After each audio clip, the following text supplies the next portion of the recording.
Israel Hamas വെടിനിർത്തൽ കരാർ നിലവിൽ വന്നാലും ഫലസ്തീനികൾക്ക് മേലുള്ള ഇസ്രായേൽ അതിക്രമത്തിന് അറുതി ഉണ്ടായേക്കില്ലെന്നാണ് നിരീക്ഷണം. പുലിറ്റ്സർ പ്രൈസ് ജേതാവായ അമേരിക്കൻ മാധ്യമപ്രവർത്തകൻ ക്രിസ് ഹെഡ്ജസ് ആണ് ഇസ്രായേൽ കരാർ ലംഘിക്കുമെന്ന പ്രവചനം നടത്തുന്നത്.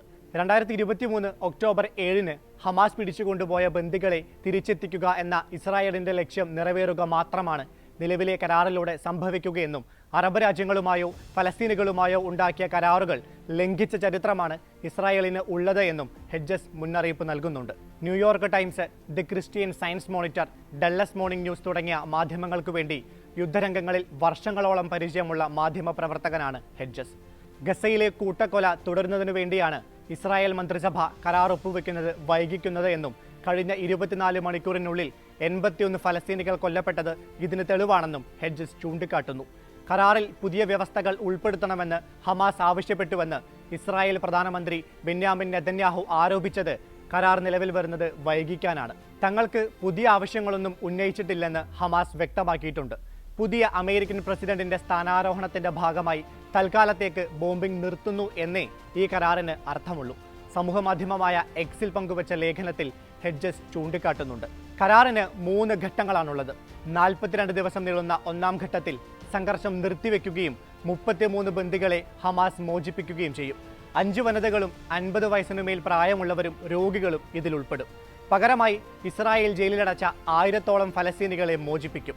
വെടിനിർത്തലിന്റെ ആദ്യ ദിനം തന്നെ ഇസ്രായേൽ ഗസയിലെ ജനവാസ മേഖലകളിൽ നിന്ന് സൈന്യത്തെ പിൻവലിക്കും. 7-ാം ദിവസം വീട് വിട്ടുപോയ ഫലസ്തീനികൾക്ക് തിരിച്ചെത്താൻ അനുവാദം നൽകും. സഹായവുമായി എത്തുന്ന 600 ട്രക്കുകളെ ഇസ്രായേൽ ഗസ സിറ്റിയിലേക്ക് കടത്തിവിടും. വെടിനിർത്തലിന്റെ 16-ാം ദിവസം ആരംഭിക്കുന്ന 2-ാം ഘട്ടത്തിൽ അവശേഷിക്കുന്ന ബന്ദികളെ കൂടി ഹമാസ് മോചിപ്പിക്കും. ഈ ഘട്ടത്തിൽ ഇസ്രായേൽ ഗസയിൽ നിന്ന് പൂർണ്ണമായി പിൻവാങ്ങും.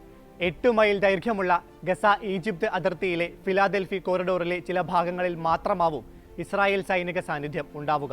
ഗസയിൽ നിന്ന് ഈജിപ്തിലേക്കുള്ള റഫ അതിർത്തിയുടെ നിയന്ത്രണം ഇസ്രായേൽ ഉപേക്ഷിക്കും. 3-ാം ഘട്ടത്തിൽ യുദ്ധം പൂർണ്ണമായി നിർത്താനുള്ള ചർച്ചകൾ നടക്കും. എന്നാൽ നിലവിൽ വരുന്നതിന് മുൻപ് തന്നെ കരാർ പൊളിക്കാനുള്ള ശ്രമങ്ങൾ നെതന്യാഹുവിന്റെ ഓഫീസ് തുടങ്ങിക്കഴിഞ്ഞതായും ക്രിസ് ഹെഡ്ജസ് ആരോപിക്കുന്നുണ്ട്. ഫിലാദൽഫി കോറിഡോറിൽ നിന്ന് സൈന്യത്തെ പിൻവലിക്കാൻ തീരുമാനിച്ചിട്ടില്ല എന്ന പ്രസ്താവന ഇതിന്റെ ഭാഗമാണ്. ഗസയിൽ നിന്ന് ഇസ്രായേൽ സൈന്യത്തെ പൂർണ്ണമായി പിൻവലിക്കണമെന്ന ഫലസ്തീനികളുടെ ആവശ്യം നിരാകരിക്കുന്നതാണ് ഈ നിലപാട്. പൂർണ്ണമായ വെടിനിർത്തലാണ് ഹമാസ് ആവശ്യപ്പെടുന്നത് എങ്കിലും വീണ്ടും സൈനിക നീക്കം നടത്താനുള്ള അവകാശം തങ്ങൾക്കുണ്ടെന്നാണ് ഇസ്രായേൽ ഇപ്പോഴും പറയുന്നത്. ഗസ ആര് ഭരിക്കും എന്ന കാര്യത്തിലും സമവായമായിട്ടില്ല. ഹമാസ് അധികാരത്തിൽ തുടരുന്നത് സ്വീകാര്യമല്ലെന്ന് ഇസ്രായേൽ വ്യക്തമാക്കിയിട്ടുണ്ട്. ഇസ്രായേൽ നിയമവിരുദ്ധമായി പ്രഖ്യാപിച്ച UN ദുരിതാശ്വാസ ഏജൻസി ഉണർവയുടെ കാര്യത്തിലും തീരുമാനമായിട്ടില്ല. ഗസയുടെ പുനർനിർമ്മാണത്തെക്കുറിച്ചോ സ്വതന്ത്ര ഫലസ്തീൻ രാഷ്ട്രത്തെപ്പറ്റിയോ കരാറിൽ വ്യവസ്ഥകളില്ല, ഹെഡ്ജസ് പറയുന്നുണ്ട്. 1979-ൽ ഈജിപ്ഷ്യൻ പ്രസിഡന്റ് അൻവർ സാദത്തുമായി ഇസ്രായേൽ ഒരു നിർണായക കരാർ ഒപ്പുവച്ചിരുന്നു. ഫലസ്തീൻ പ്രശ്നം ഈജിപ്തും ജോർദാനുമായി ചേർന്ന് പരിഹരിക്കും. വെസ്റ്റ് ബാങ്കിനും ഗസയ്ക്കും സ്വയംഭരണാവകാശം നൽകും. കിഴക്കൻ ജെറുസലേം അടങ്ങുന്ന വെസ്റ്റ് ബാങ്കിൽ അനധികൃത നിർമ്മാണം നടത്തില്ല എന്നിവയായിരുന്നു ഇസ്രായേൽ പ്രധാനമന്ത്രി മെനാച്ചിം ബെഗിൻ ഒപ്പുവെച്ച കരാറിൽ ഉറപ്പു നൽകിയിരുന്നത്. എന്നാൽ ഈ വ്യവസ്ഥകൾ ഇസ്രായേൽ പാലിച്ചില്ല. 1993-ലെ ഓസ്ലോ കരാറിൽ ഇസ്രായേലിന്റെ നിലനിൽപ്പിനുള്ള അവകാശം യാസർ അറാഫത്തിന്റെ നേതൃത്വത്തിലുള്ള ഫലസ്തീൻ ലിബറേഷൻ ഓർഗനൈസേഷൻ അംഗീകരിച്ചു. ഫലസ്തീൻ ജനതയുടെ നിയമാനുസൃത പ്രതിനിധികളായി PLOയെ ഇസ്രായേലും അംഗീകരിച്ചു.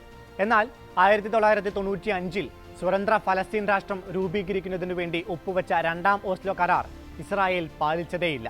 ഫലസ്തീൻ പ്രദേശങ്ങളുടെ ഭരണാവകാശം ഫലസ്തീൻ അതോറിറ്റിക്ക് കൈമാറണമെന്നതായിരുന്നു കരാറിലെ വ്യവസ്ഥ. എന്നാൽ വെസ്റ്റ് ബാങ്കിനെ A, B, C എന്നിങ്ങനെ 3 ഭാഗങ്ങളായി തിരിച്ച ഇസ്രായേൽ എയുടെയും ബിയുടെയും ഭാഗിക നിയന്ത്രണം മാത്രമാണ് ഫലസ്തീൻ അതോറിറ്റിക്ക് നൽകിയത്. വെസ്റ്റ് ബാങ്കിന്റെ 60% വരുന്ന ഏരിയ സിയുടെ നിയന്ത്രണം പൂർണ്ണമായും ഇസ്രായേലിനാണ്. ഫലസ്തീൻ പ്രദേശങ്ങളിൽ നിന്ന് ഓസ്ലോ കരാർ പ്രകാരമുള്ള സൈനിക പിന്മാറ്റത്തിന് ഇസ്രായേൽ ഒരിക്കലും തയ്യാറായില്ല. ഫലസ്തീൻ ഭൂമി പിടിച്ചെടുത്ത് കോളനികൾ സൃഷ്ടിക്കുന്ന ജൂതർക്ക് ഇസ്രായേൽ പിന്തുണ നൽകുകയും ചെയ്തു. ഓസ്ലോ കരാർ ഒപ്പുവെക്കുമ്പോൾ വെസ്റ്റ് ബാങ്കിൽ 2.5 ലക്ഷം ജൂത കോളനികളാണ് ഉണ്ടായിരുന്നത് എങ്കിൽ ഇപ്പോഴത് 7.5 ലക്ഷത്തിലേറെയാണ്. ഓസ്ലോ കരാർ ഫലസ്തീനെ അടിയറ വെക്കലാണെന്ന് എഡ്വേർഡ് സെയ്ദും രാഷ്ട്രപദവി വ്യാജ പ്രതീക്ഷ നൽകി ഫലസ്തീനികളെ വഞ്ചിക്കുന്നതാണെന്ന് റോബർട്ട് ഫിസ്കും വ്യക്തമാക്കിയിരുന്നു. 2-ാം ഓസ്ലോ കരാർ ഒപ്പുവെച്ച ഇസ്രായേലി പ്രധാനമന്ത്രി ഇൽസാക്ക് റബിൻ 1995 നവംബർ 4-ന് കൊല്ലപ്പെട്ടിരുന്നു. ഇപ്പോൾ ഇസ്രായേലിന്റെ ദേശീയ സുരക്ഷാ മന്ത്രിയായ ഇറ്റാമർ ബെൻഗുവിർ അന്ന് റാബിന് നേരെയുള്ള വധഭീഷണി ഉയർത്തിയ ആളാണ്. തന്റെ ഭർത്താവിന്റെ മരണത്തിൽ നെതന്യാഹുവിനും പങ്കുണ്ടെന്ന് റാബിന്റെ വിധവ ആരോപിച്ചിട്ടുണ്ട്. 2008 ജൂണിൽ ഈജിപ്തിന്റെ മധ്യസ്ഥതയിൽ ഹമാസുമായി ഒപ്പുവെച്ച കരാറും ഇസ്രായേൽ ലംഘിക്കുകയാണുണ്ടായത്. ഗസാതിർത്തിയിൽ നടത്തിയ ആക്രമണത്തിൽ 6 ഹമാസ് അംഗങ്ങളെ കൊലപ്പെടുത്തിക്കൊണ്ടായിരുന്നു അത്. ഹമാസിനെ പ്രകോപിപ്പിക്കാൻ ഉദ്ദേശിച്ചുകൊണ്ടുള്ള ഈ കരാർ ലംഘനം ഇസ്രായേൽ ഉദ്ദേശിച്ച രീതിയിൽ കലാശിക്കുകയും ചെയ്തു. കൊലപാതകത്തിന് മറുപടിയായി ഹമാസ് റോക്കറ്റ് ആക്രമണം നടത്തി. ഇത് മറയാക്കി ഗസയിൽ വ്യോമാക്രമണവും കരയാക്രമണവും നടത്തിയ ഇസ്രായേൽ 1000 ടൺ സ്ഫോടക വസ്തുക്കൾ പ്രയോഗിക്കുകയും 762 സിവിലിയന്മാരും 300 കുട്ടികളുമടക്കം 1385 പേരെ കൊല്ലുകയും ചെയ്തു. 4 ഇസ്രായേലികളും 9 സൈനികരും മാത്രമാണ് ഹമാസ് ആക്രമണങ്ങളിൽ കൊല്ലപ്പെട്ടത്.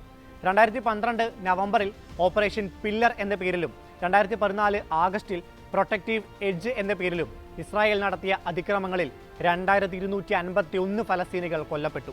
ഹമാസിന്റെ തിരിച്ചടിയിൽ 67 സൈനികരടക്കം 73 ഇസ്രായേലികളും കൊല്ലപ്പെട്ടു. ഫലസ്തീനികളെ അവരുടെ ഭൂമിയിൽ നിന്ന് മായ്ച്ചു കളയുക എന്ന ഇസ്രായേലിന്റെ ലക്ഷ്യം മാറ്റമില്ലാതെ തുടരുമെന്നും ഇപ്പോഴത്തെ വെടിനിർത്തലിൽ ഒരു പ്രതീക്ഷയുമില്ലെന്നും ക്രിസ് ഹെഡ്ജസ് പറയുന്നുണ്ട്.